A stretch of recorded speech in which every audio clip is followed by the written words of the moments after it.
Welcome to part 2. If you guys missed part 1 of Beyond the Struggle, Got it. make sure to tune in. Hope you guys enjoyed. Thanks for joining us.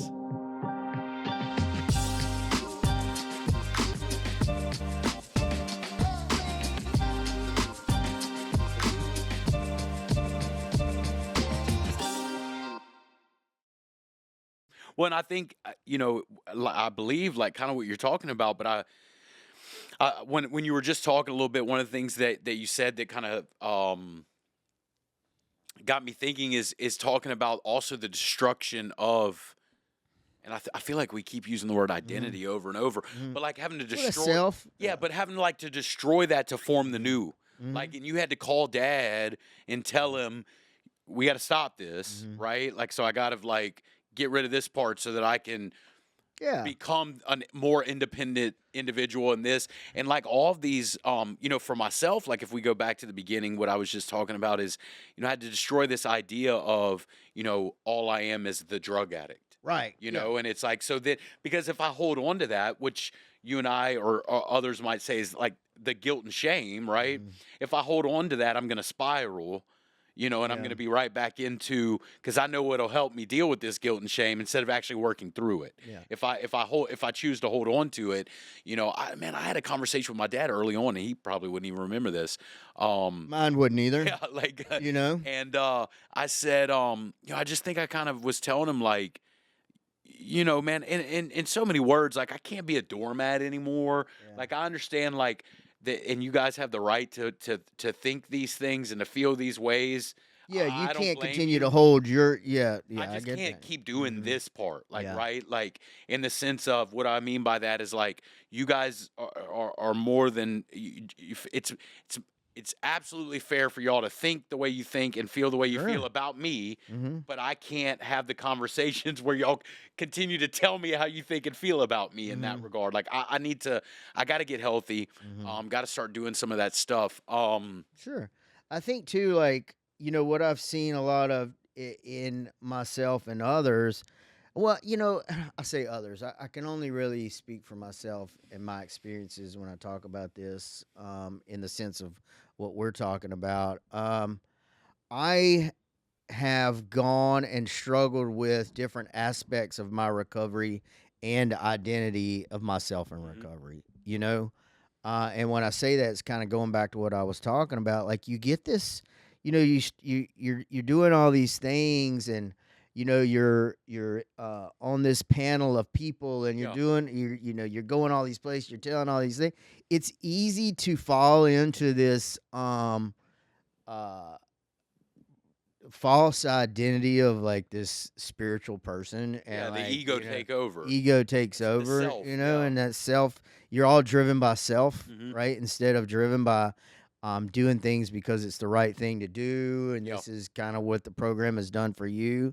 Like I've seen it happen a lot, and people start to believe that's who they are, and I've been in that place in recovery, just believing that I know everything there is to know, right? And like I remember being on this being a part of this big book study and being on this panel, and I remember talking about some certain things in this book, and I made some comments, and this guy was in the room, a real old timer, and God rest his soul, he's passed now, but man, he was such a great guy. And I remember saying some quotes and then trying to educate others on it, and he was like, yeah, I don't think that's what that means. He was like, if you say that, that means you're still working on yourself rather than God taking action through you to work on you, because I think I said something about the to the extent of like, and now it's time for us to work on ourselves, and that's the problem. We've always been working on ourselves, and that's why it's never worked out. And so he said something like that, and I'm like, who is this guy to tell me, And Does he know? Yeah, and like he has like 40 or 50 years sobriety, but it's like you get in there, man, and I think you have to separate yourself from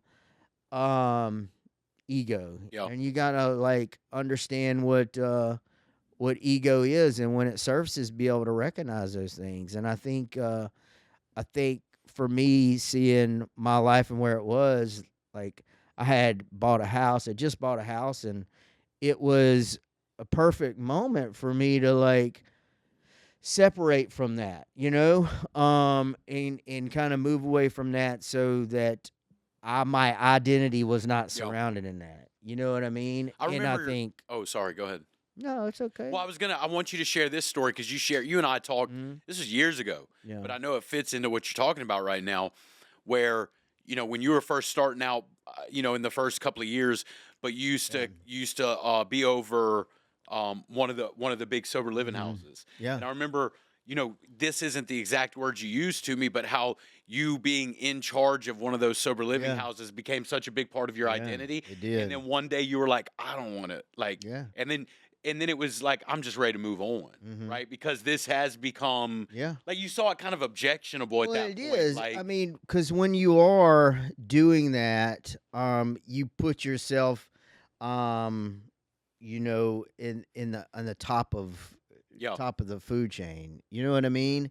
And if you're not careful, you let that take over. And I yeah, remember, and it goes along with this personality that I had early on too, where like Jeff, you were an asshole, like dude, like just Word. like, and but it was because um it's just because I hadn't fully developed in this program, and I wasn't fully committing myself to a more spiritual way of living. I was still consumed with ego, and I was still trying to get people to see me a certain way, and I wanted people to see me as something bigger, because I think that was the backflash from my addiction and lack of. Yeah, talking about, You know what I'm and it's like saying? assets, liabilities. Like, Sure, you yeah. needed that to an extent, Yeah. but then you went way past the mark. Oh, way And past the then it mark, took man. over, and then Yeah. able to like kind of wake up and say like, oh shit, this is a problem. Yeah, I And it's mean, like I need some of it, and that's crazy, man. And I people think, still call me an asshole, yeah, but but like it's a lot different, I say it to you. Yeah. Like, like, Most people say it behind my back. I say it to you at least because I love you, man. Yeah.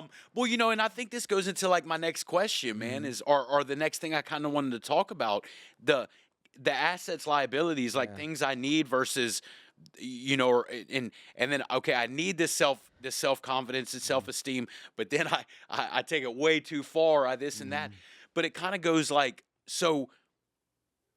Part of the program that we do, and it talks about in some of the promises in the book that we study, it talks about not regretting the past nor wishing to shut the door on it, Right. right? How do you do that? Mm. As like, how do we utilize our past experiences while becoming new people? Yeah. And I think that at times can be Well, difficult. We talk about a first step experience at Yeah. times, and how how does that not become the war story? Yeah. Like, no, I need you to know how unmanageable my life is, Right. but I'm also not like glorifying it in the same sense. Um, I think that's tough, man. And I also think it's tough. You know who it's tougher for that I find, maybe not today, but like year 2, year 3, like it was a lot tougher for my family than it was for me. Sure. It's like I would make jokes or talk about these things in the past, and it was Yeah. like it's just too soon. Yeah, it's way still. too soon. Yeah, You know? absolutely. But let's just go back to assets and liabilities real quick, because I do want to talk about that. You say that, and I think it's good to kind of explain that as well, because when I look at different parts of growing through the program as opposed to before recovery, and what I assumed was an asset for who I was actually a liability to others, and I started to learn that the liabilities that I thought I had, God used them as assets, right? And then vice versa, the assets became liabilities, right? And that's also like early in recovery. I had, I think, a talent for Uh, being, I think, able to do multiple things, at one time, and It's like I used called to, multitasking. right, but there, You said it and really then good and then though. some, very intelligent person once told me, I think his name is Randy. I don't want to give him too much credit, but he said, people can't multitask, because if you're doing multiple things at one time, you're not able to do one thing really Yeah. well. Says the person who gives you multiple tasks to do. It's the Uh, what is it? It's the master. How's it go? Like good at some things, but not a master of it. I don't know, man. I messed that up. Yeah, you did. Pretty Jack of all trades kind of master thing. of none. Yeah. Yeah, right. Um. But no, so what I've learned over the past couple of years is my assets and liabilities change Mhm. depending on how God needs to use me and what he needs to use them for. Yeah. You know? So my I'm continuing to have this personality change, and the more I grow and the closer I grow to my higher power, the more I am opening myself up to be guided by, where he needs me, like, the seventh step Mhm. prayer, right?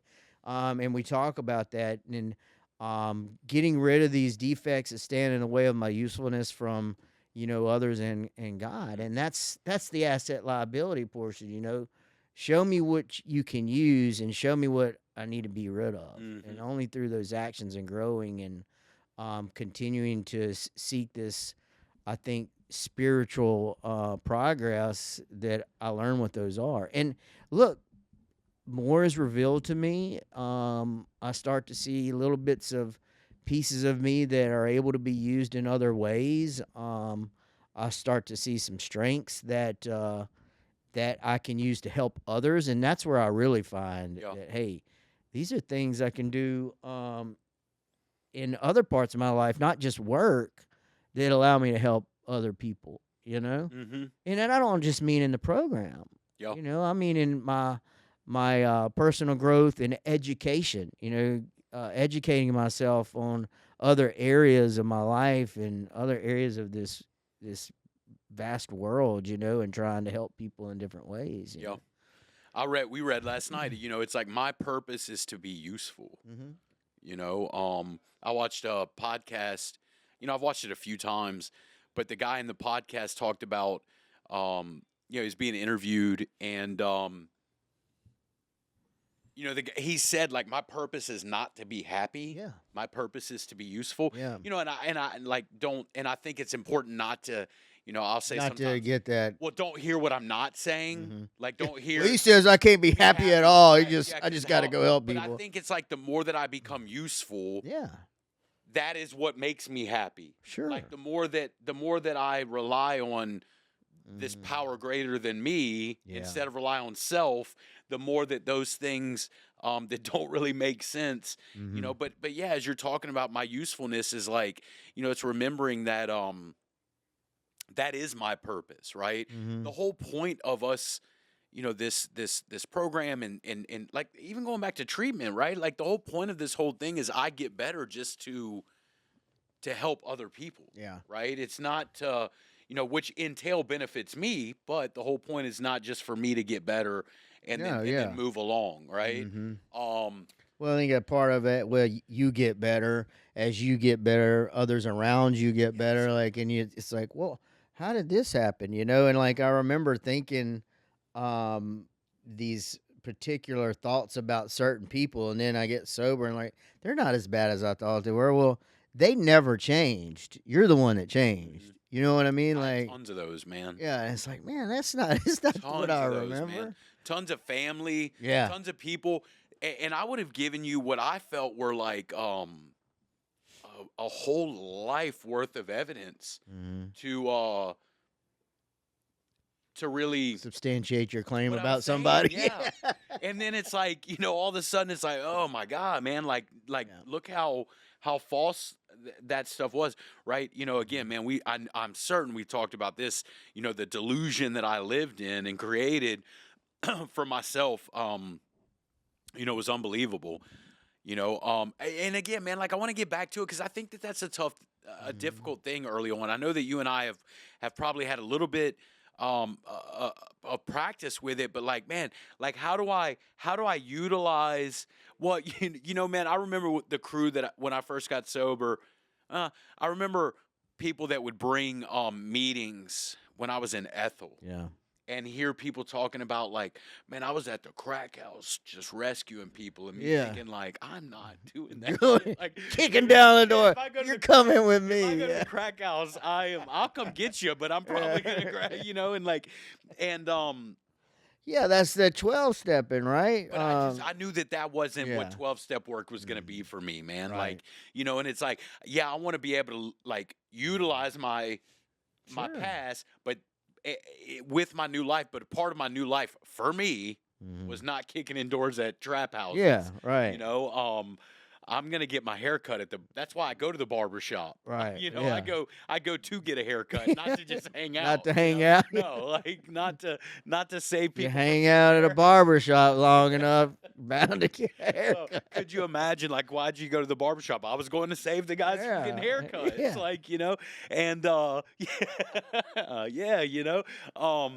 but I think that that's a tough thing, man, is early on is to be able to incorporate these past experiences as I'm moving on in my new life. Yeah, and I think it all goes back to what you said earlier, and kind of what I was saying is getting into this environment with people that are really moving towards the same direction, right? And then you find some people that aren't, and those are people that typically aren't involved in this growth of your life. I can tell you many people that aren't around, and one, I don't even know where they are. Of course, they're probably, either relapsed or not alive anymore. But I think, there's a time where you choose what path you're going to take, and you start to see those people in recovery, and early on, and what direction you're going to take. But I was fortunate enough to get in with a group of guys that really took me under their wing and showed me the ropes, and showed me what real recovery was. It was the true meaning of like happiness, and like we were having good times, we were doing things together, we were doing things sober together, and I was,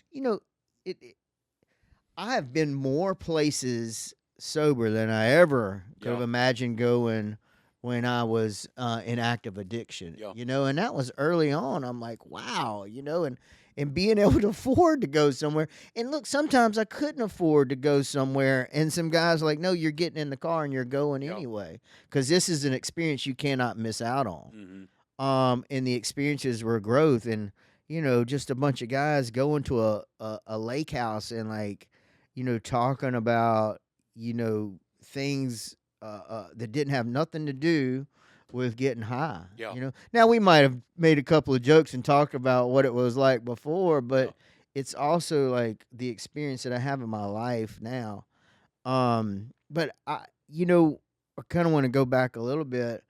I also can get entrapped of a work identity too, and that's happened to me early on as well. And you think, okay, people see, oh, Jeff, you mean Woodlake Jeff?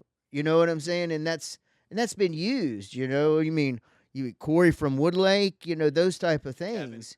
Kevin from and it's like you start to listen to that enough, then that's what you start to believe too. Yeah, Jeff from Woodlake. I'm Jason from Beyond the Straw. Jason from Beyond. Yeah, well, you're the host, and so do you think you're?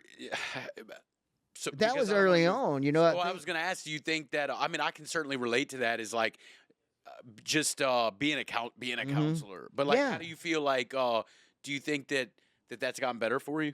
Yeah, man. It kind of took a back scene kind of look at things, and I think that's what helped me out a lot. And I left Woodlake for a while, and I think looking back on that, and me and Randy have talked before, and it was probably one of the best decisions I ever made. Right, is because one, I got to take a take that identity that I had, and I've talked Yep. about that, and it wasn't there no more. Yep. You know what I mean? I put it in somewhere else, and I was just, even though I was like a director there, it wasn't all these parts and all these other things. People didn't know me at that place. You know what I'm saying?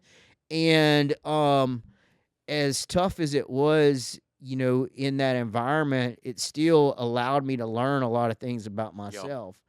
And when I was begged to come back, No. when I came back, right, like my perspective was different in the things that I saw that believed who I was, and believed all these other things, and I needed that. I Yep. think I needed I had to shrink that ego, and I had to grow God more, and understand why I needed that identity to kind of be removed, Yep. or I say that, I guess it's a perceived identity. You know what I mean? Yeah, the what I wanted people to see. Yeah. Yeah. Right. And now I don't want people to see that much. You know what I mean? Well, and it's like, because it's like, yeah, because it's not important. We talked about it because it's not important to me anymore. Yeah, it's all ego driven, man. It's like, what don't you know? Like, it used to be, don't you know who I am, when I walked into a facility or something like that, right? Like, oh, I'm sorry, what do you do here? And I want to tell you what now it's like, I want you to not know as much as possible, like just the director of janitorial services. Yeah, well, and it's like, I think today it's like, for me anyways, it's like I go to work for to I trade my time for money. That's what work is. Like, yes, I was actually talking to somebody about that today. But if you can find joy in your work, that's fantastic, right? But it's like, I don't need to go to work because it makes me like we're talking about. It's like, and being able to separate that. Like, if I could figure out a way to not work and make money, if anybody knows. Well, put some comments on the I'm sure comment section. Say, hey, I can do it. I can tell you, DM. Guys, thanks for joining us for this second part of the 3-part episode. So make sure you come back next week for the third part. Don't forget to like, follow, share, subscribe. I don't know, did I get that right? I think you did pretty good. Thank you guys, Jeff, man. Thanks again. Always a pleasure. Make sure to tune in next week, guys.